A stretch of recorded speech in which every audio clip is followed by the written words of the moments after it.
CEO and President of Concerned Women for America, Penny Nance, joins us live right now. Good morning to you, Penny. Good morning, Steve. Okay, so today is the National Day of Prayer, and yet this Mr. Fox guy is calling it a National Day of Reason. What's going on there?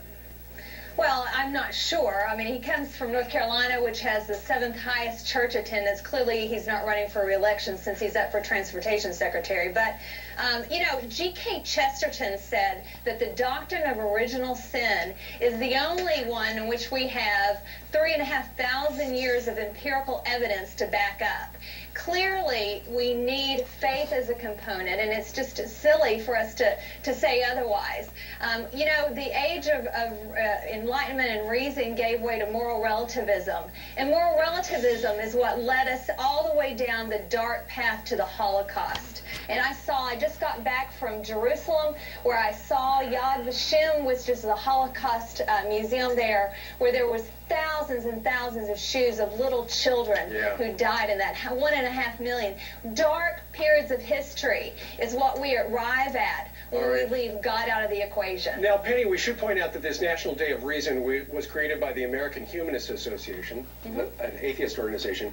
It was created to raise awareness about government threats to religious liberty and to up the profile of the non-religious community.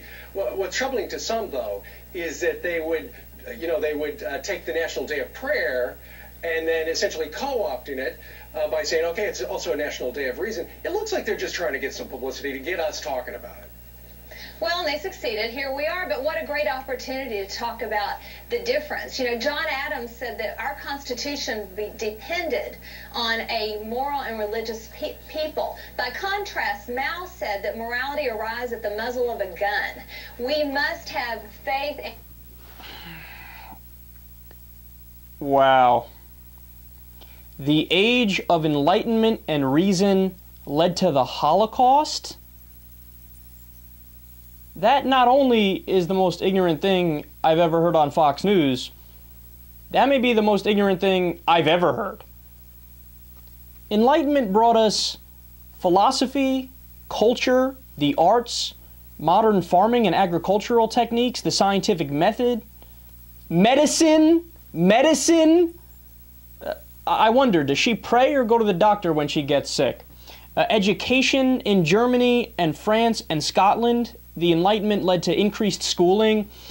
Democracy.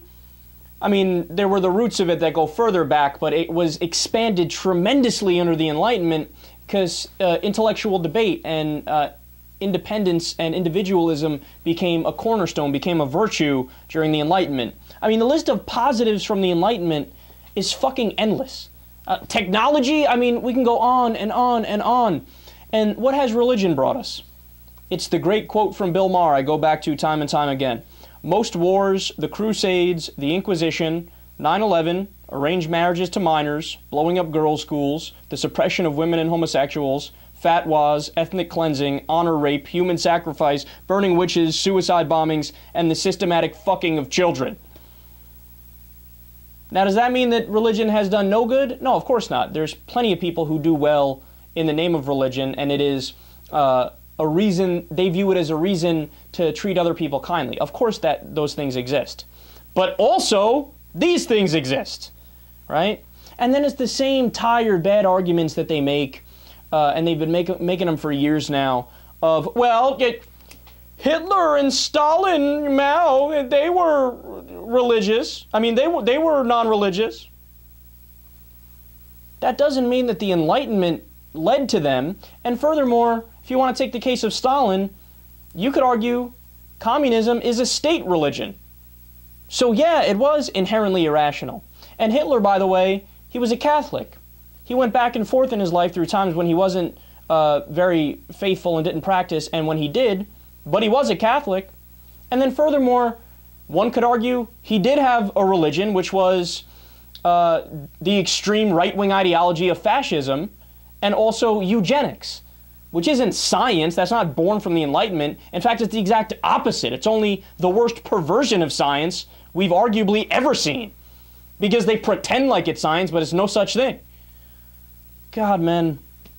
And then she wants to pull the central fundamentalist myth again, that the founding fathers were religious. Right, that's why the word God never appeared in the Constitution, and the Establishment Clause separates church and state. You want to get into a quote off of the Founding Fathers? I'm more than happy to do it with you. Here's one, quote, lighthouses are more useful than churches. How about, quote, this would be the best of all possible worlds if there were no religion in it. It's a matter of historical fact that the majority of the Founding Fathers were deists. You know what a deist means? They believe in a non-personal God that they thought might have created everything, but he's not reading your thoughts, it's not the God of the Bible, it's not Jesus Christ, all the myths and bells and whistles are out the window. In fact, it was Thomas Jefferson who wrote a book called The Faith and Moral Teachings of Jesus Christ, where he took out all of the nonsense in the book, all the supernatural metaphysical bullshit, where all the superpowers, and he just put, oh look, here's treat others nicely, yada yada yada. All the teachings from the Bible.